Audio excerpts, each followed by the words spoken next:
So I watch people do trigger tests, and there's a flaw in how people are testing their triggers. So let me show you how you need to properly test a trigger with the trigger pull weight.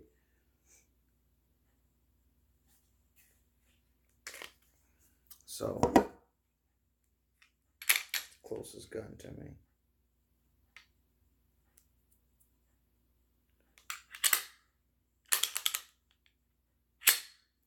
So I'm going to show you what most people do, and then I'm going to show you what I do, and we'll compare the numbers, right? So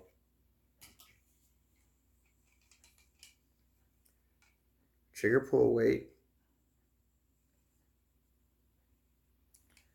and this is what most people do. What most people do is they grab a hold of the trigger with the loop and they pull back fast. So they go just like this. And when you do that, what's happening is you're adding more weight than there actually is, because you're pulling so hard that once you get to the rear and the trigger has already reached its mark, you're still pulling on dead weight, basically adding on to the weight that you're getting. So me knowing what the trigger weight on this gun is, I'm gonna show you. I just got a 3.5 pound reading, 3.5 pounds on this gun. I know what the trigger is on this gun. It's not 3.5 pounds. So I'm gonna do it again.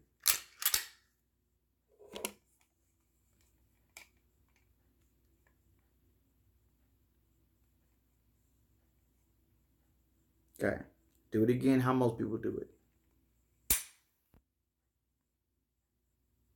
That time I hit a 3 point even.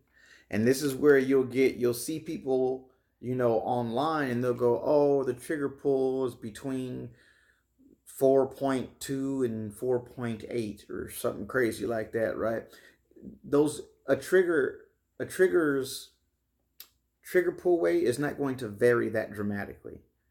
It's going to be within 2. It's not going to be a 5 point spread like that. So one more time, how most people do it.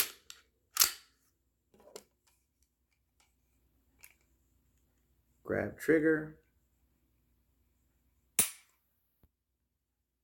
and another 3.5. So there's a 3.5, a 3, and a 3.5 again. Now, let me show you how this actually is done.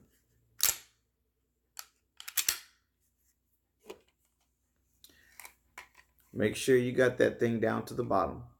Hold on to it until you can, if you have a striker fire gun and you got that the safety piece there that sticks out on the Glock trigger, get that even with the rest of the trigger. So you're not adding any weight to it. You're just getting that out the way. Let me see if I can do it to where you can see it. So what I'm doing is just doing that. Once you get that there, you start pulling and you pull slow.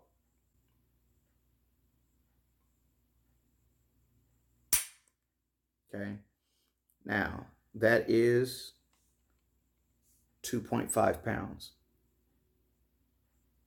2.5 pounds. That's a whole pound lighter, basically, than what I seem to be getting with that just straight back pull. Do it again so we can see the consistency. And the other thing is, when you're shooting a gun, where you apply the pressure on that trigger depends on the person. And over many years of shooting, I understand where the path of least resistance. Well, yeah, actually, I know where it's where it's easier to pull this trigger back. And it's not up here at the top. You're going to have to use more strength using the very top of the trigger to pull it. You're using more strength. If you grab it further down and pull it, you're using less strength than if you're grabbing it towards the top of the trigger and pulling it back. So when you test that trigger, you want to grab it pretty much at the tip, kind of, if you can. And once you get that with that tip, make sure the bar there is pretty even with the grip itself. You know, you don't want it cocked down low or angled up high.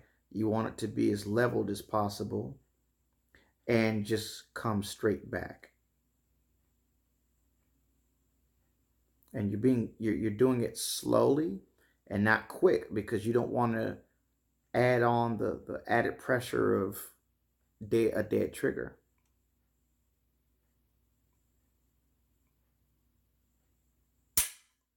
Boom. 2-6. Turn that around so you can see it. 2-6. Okay, and then we'll do a third one because we did 3 there. Just so you can see that a trigger pull doesn't have this wide, you know, people are just not doing it right. One more time.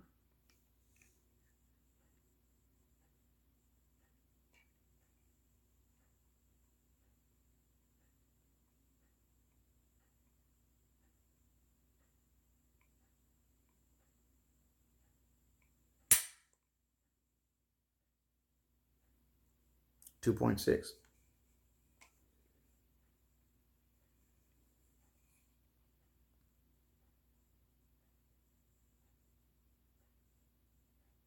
Okay, so that's 3 of them. We had a 2.5, 2.6, and a 2.6.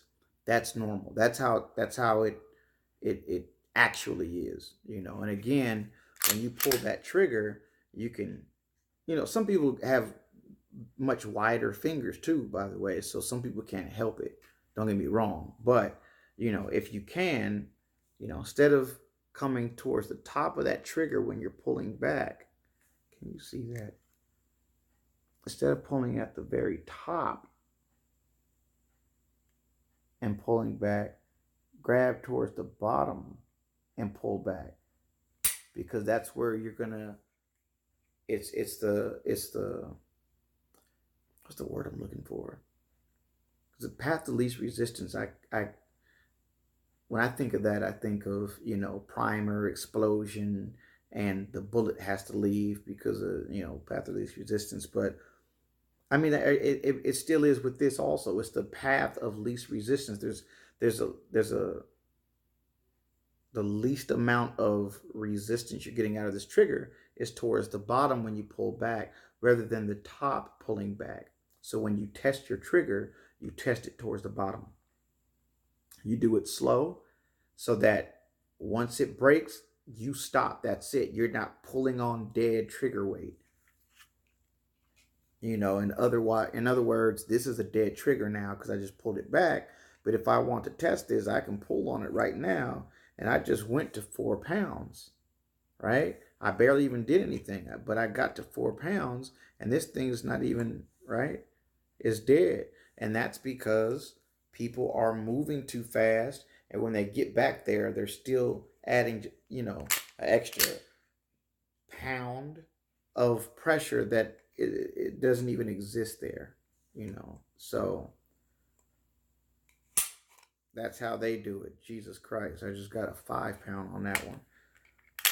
Did a little too strong. But this is how they usually do it, is, you know, and there we go. That's a 3-2. See, so that's how it works. That's how you properly test a trigger with your trigger pull weight. Whammy out.